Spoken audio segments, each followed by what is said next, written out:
At the beginning of the story, we see an American football match where a man named Nicky is sitting comfortably with his girlfriend Jess in the VIP stands. The match is going on, but Nicky is more focused on the crowd than on the game. He notices a beautiful girl getting up from her seat and leaving. At that moment, a mischievous idea comes to his mind. He makes a small bet with Jess, saying, "Let's see how many people look back at that girl." One of the men sitting nearby, Lewin, says he also wants to join the bet, and Nicky agrees.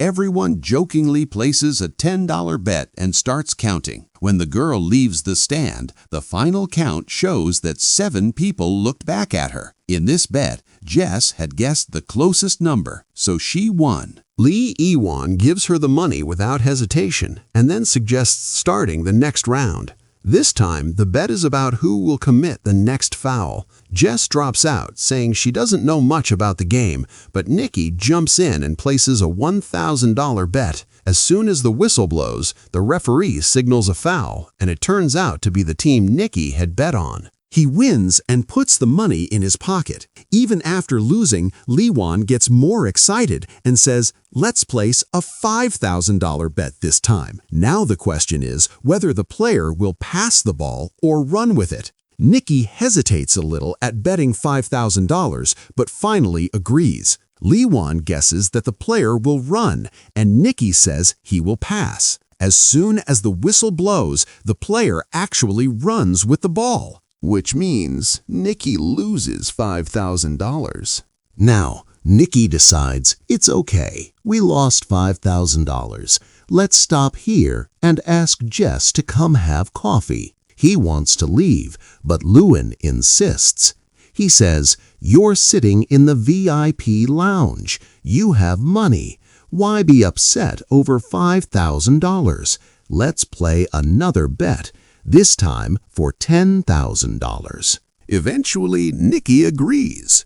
Now the question is whether the player will make the next pass correctly or not. Nicky predicts yes, but the other team intercepts the pass. Nicky has now lost $15,000. While taking out the money, Nicky gets a little upset. He thinks for a moment and says, "Let's place a $50,000 bet this time." Jess is shocked to hear this, but Nicky looks angry. At this point, luck is not on his side. He loses the next bet again and has to give away another $50,000. Now, Jess urges him to stop immediately, but Nicky's anger and ego take over. Without thinking, he places the next bet of $100,000. Lao Juan laughs and teases him, saying, "Do you even have that much money?" Nicky silently throws a whole bundle of cash on the table. Seeing this, Lao Juan also gets excited. This time, Nicky bets that the next pass will be intercepted and won't be completed, but the pass is successful. Now, Nicky has suffered a loss of $100,000. He can't figure out how to get out of this mess. Jess is also shocked by his behavior, but now the game has reached a very serious stage. Nicky says, "I have $1 million left. Let's bet it all. Let's see who wins this time." The decision will be made by playing cards. Since Lu Wan has been winning continuously, he's now going crazy with excitement. He starts looking at Nicky like an ATM machine. Li Wan draws his card. It's a 5 of clubs. Now Nicky just has to draw a card higher than 5. His chances of winning are very high. Nicky picks up a card and flips it over with great confidence. But it's the 3 of hearts. Seeing this, Jess immediately fell off her chair. When Nicky started the game, he only intended to bet $10, but now he had lost more than $1 million. After such a shameful defeat, he had nothing to say, so he quietly held Jess's hand and started walking out. He was deeply upset, but Luan began teasing him even more. He said, "This is what happens when you mess with the master." Nicky stopped and placed another bet, this time for $2 million. Now the idea was a little different. Nikki challenged that Luan could choose any random player using a telescope, and if Nikki guessed the player's jersey number correctly, the win would be his. Luan got a little confused. He said, "This is like mind reading." It felt like Nikki was setting himself up for failure. Luan also suspecting that Nikki might be cheating. To remove his doubt, Nikki said, "Okay, I won't guess. This time, Jess will do it." Jess looked angrily at Nikki. She couldn't understand what was happening. She said, "Among so many people, what are the chances I'll guess the correct jersey number?" Saying this, she tried to leave, but Leon's security guard stopped her, and a small fight broke out between them. Jess calmed herself down a little. Nikki told her to just look around the ground and say whichever number felt like her own. Luan picked up the binoculars and chose a player. Then Jess took the binoculars and scanned the entire field. She could see jersey numbers everywhere. How could she guess? Then her eyes fell on a familiar face, and she remembered Nikki's words. That she should choose the number that felt like her own. Their friend Farhad was wearing jersey number 55. Jess understood that this was all part of Nikki's plan. She said number 55, and it was the correct answer. Luan was stunned. Jess also started wondering how Nikki known Luan would choose that number. But at that moment, it didn't matter. They had already won the bet. Both of them made a $1 million profit and got back all the lost money. They left the stadium with 2 big bags full of cash. In the car, Nikki told Jess that everything had been part of their plan. They had been tracking Luan for a long time. Luan was well known in high society for his bad gambling habits. He would jump at any bet placed in front of him. Nikki's team had planned the entire setup. As soon as Luan stepped out of his hotel room, the number 55 was planted in his subconscious mind. The number 55 was written on the label pin of the security guard. The same number appeared on signboards along the road to the stadium. They didn't just show him the number, they made him hear it too. While coming to watch the match, a song had been played in Leon's car that repeated the number 55 again and again. That number was said 124 times in the song, which kept pulling Leon's attention toward it. He had even been shown a photo of Farhad, which helped build a visual memory. So when Leon looked through the binoculars, his mind naturally went toward the number 55, and Jess said 55 as soon as she saw Farhad. Jess had not been told anything in advance, so her expressions would stay natural during the entire game. This way, no one would suspect her. After hearing everything, Jess was completely impressed with Nikki. After this, the story takes us a few days back. Just a few days earlier, Nikki was lying on a bed in a room with Farhan beside him, and a man was pointing a gun at his head. Jess was sitting next to him, someone he had met only recently. It was clear that someone had trapped Nikki, but there was no sign of fear on his face. He calmly said, "I don't have a single penny. If you want to shoot, then shoot." The man with the gun looked at Nikki's reaction and quickly realized this man was clever, even more cunning than them.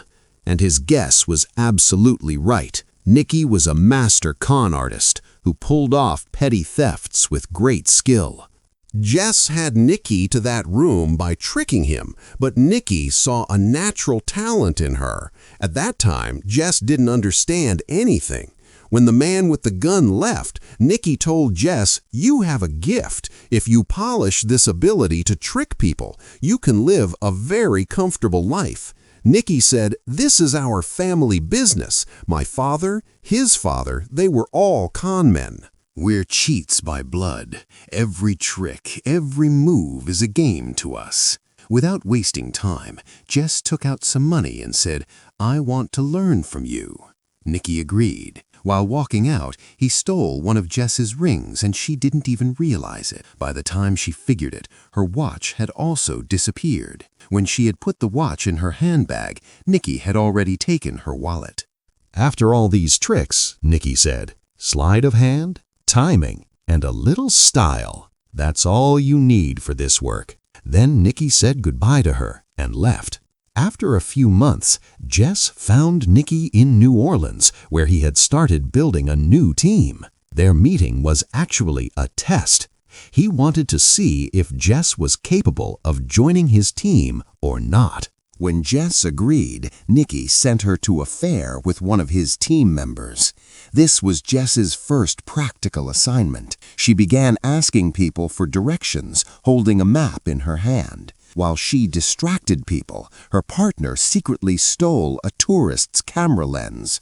Then another team member intentionally bumped into a man, and Jess took his wallet. Jess was now starting to feel more confident in her stealing style. Using chopsticks, she took another woman's wallet from her bag. Everything went so smoothly that no one even suspected them. Nikki was watching everything from the top of building. He told the team to leave Jess alone. Now it was her turn to fly solo. Jess started stealing expensive items one after another, and with each theft, Nikki's respect for her kept growing.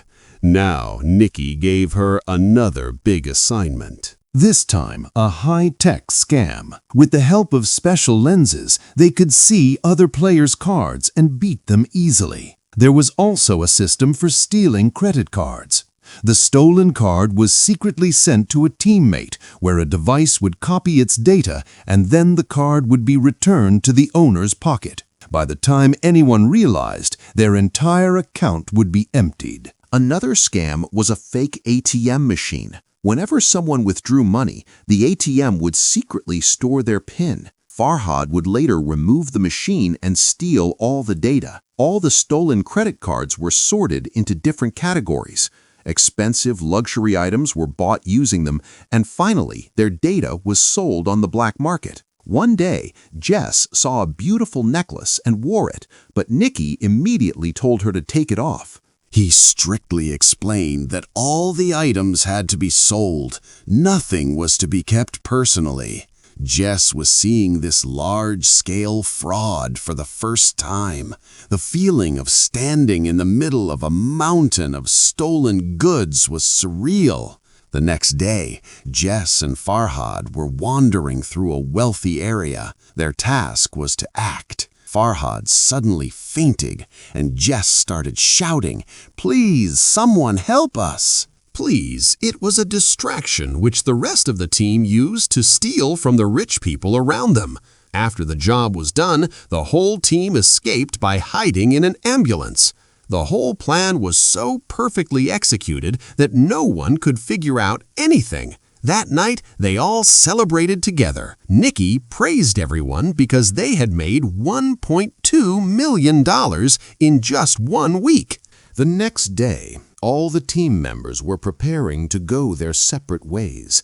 The documents were destroyed, and Nikki assured everyone that their money would be transferred to their bank accounts within a few days. But the old members of the team knew that Nikki still had one last mission. The next morning, Nikki took Jess to the VIP lounge of the stadium. He performed a full demonstration in front of Jess to show how they could earn $1 million in just a few minutes. By now, Jess had started falling in love with Nikki. She thought she was Nikki's girlfriend, and that's why he was showing her all this. But Nikki had only included her in the group for his own benefit. When everything was over, Nikki gave her $80,000 in cash and finally said goodbye. Jess looked at him with tears in her eyes. Her heart was broken because she had fallen in love with Nikki. At the same time, she also felt that $80,000 was too little because Nikki had just earned $1 million. But in Nikki's world, there was no place for emotions. Jess had now seen his true colors. Nearly 3 years later, a race car pulls into a service station, and we see Nikki again. There was tiredness in his eyes, and it was written all over his face that he was running out of money. During lunch, he met with George, the owner of a race car team. George's research team had developed a new algorithm called EXR, but he wanted to improve it to increase his chances of winning. So he hired Nicky. The plan was simple. Nicky would pretend to be their chief engineer. Then they would stage a fake fight between George and Nicky so that other teams would fall into their trap. After that, Nicky would sell a fake version of EXR to the rival team, while George's team would use the real system and easily win. As part of the deal, Nicky was supposed to receive €1 million for the job, and the money he earned by selling a fake system would also be his. Nicky thought this job was a joke. He could have done such a scam even in his sleep, but George's butler didn't trust him at all. He directly threatened Nicky and said, "If you do anything wrong, I'll shoot you right in the chest." Nicky wore a tuxedo and left to attend a party that evening. The plan between Nicky and George was to stage a fake fight in front of the crowd, but their plan completely fell apart when Jess appeared walking down the stairs in a red dress. She went straight to hug George.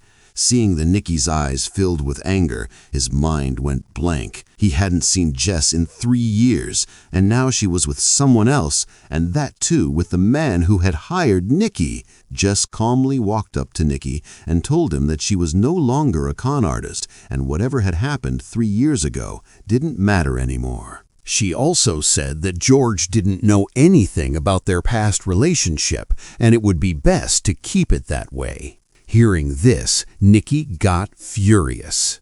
He picked up a glass of vodka and drank it in one go. Earlier, he had planned to act like he was angry, but now he truly was.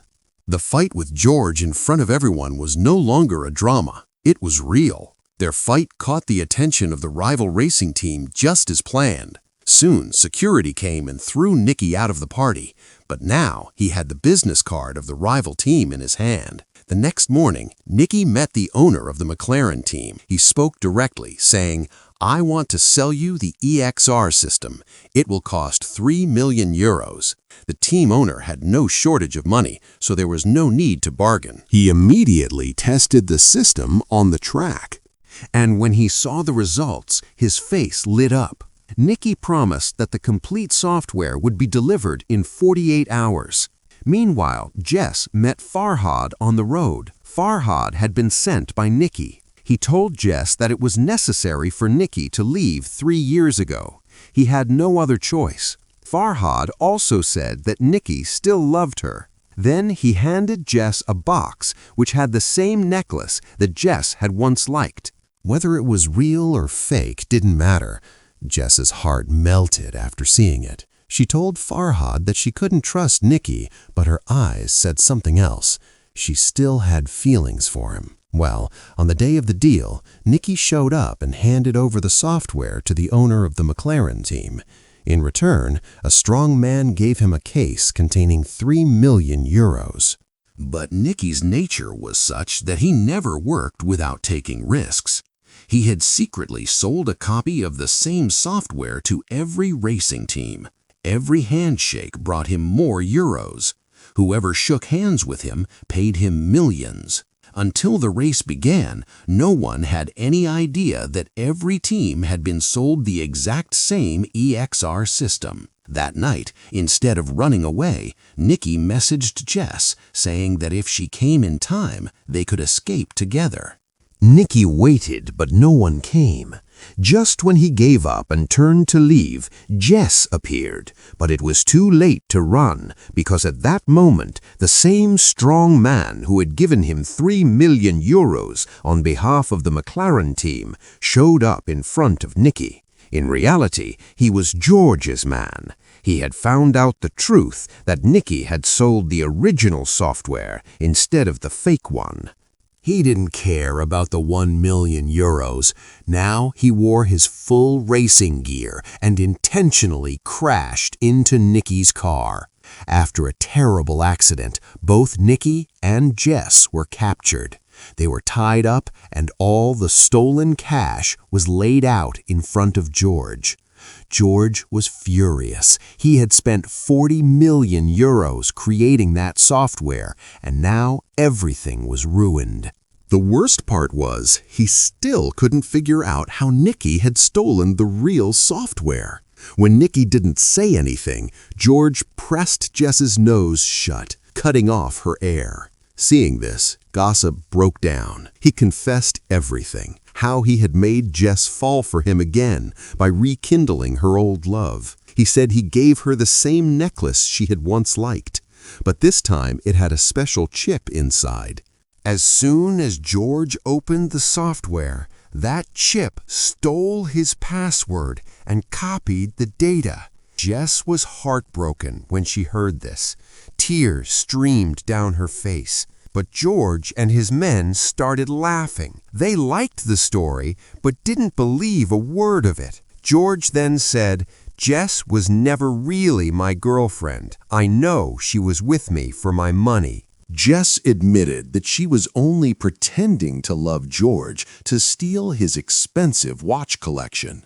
Nikki was shocked, so Jess had faked her love for George just to make Nikki jealous. Now both of them were caught. George turned to the butler and asked how Nikki managed to steal the software. As soon as Nikki opened his mouth, the butler suddenly fired a bullet.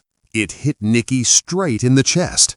George's face turned pale. He panicked and told the butler, "I can earn money again, but if I get caught for murder, I'm finished." George fired the butler and fled from the warehouse. Jess was crying uncontrollably, but the butler calmly said, "There is no need to worry. I'm actually Nikki's man." In truth, the butler was Nikki's father. He had shot the bullet carefully, just near the heart, not through it. He sealed the wound with tape, used a needle to draw out the extra blood, and balanced the air pressure in Nikki's chest. Suddenly, Nikki opened his eyes. He was alive. It was a crazy plan, but it worked. Behind them lay a huge pile of all three of them, left the warehouse. Nikki was actually an orphan and had been raised by this man. He was the one who had taught Nikki all the tricks of the trade. Their rule was simple: never get emotional. But now, Nikki had truly fallen in love with Jess. The butler left both of them on the roadside and took all the money with him. Nikki was left with nothing. But on the way to the hospital, he saw something shining in Jess's hand. It was George's 200,000 euro watch. Nikki looked at her. Jess looked at him, and both of them smiled. Tricks like this and sleight of hand, they'd never go hungry no matter where they were in the world. If you enjoyed the video, don't forget to like and subscribe to the channel. See you in the next video.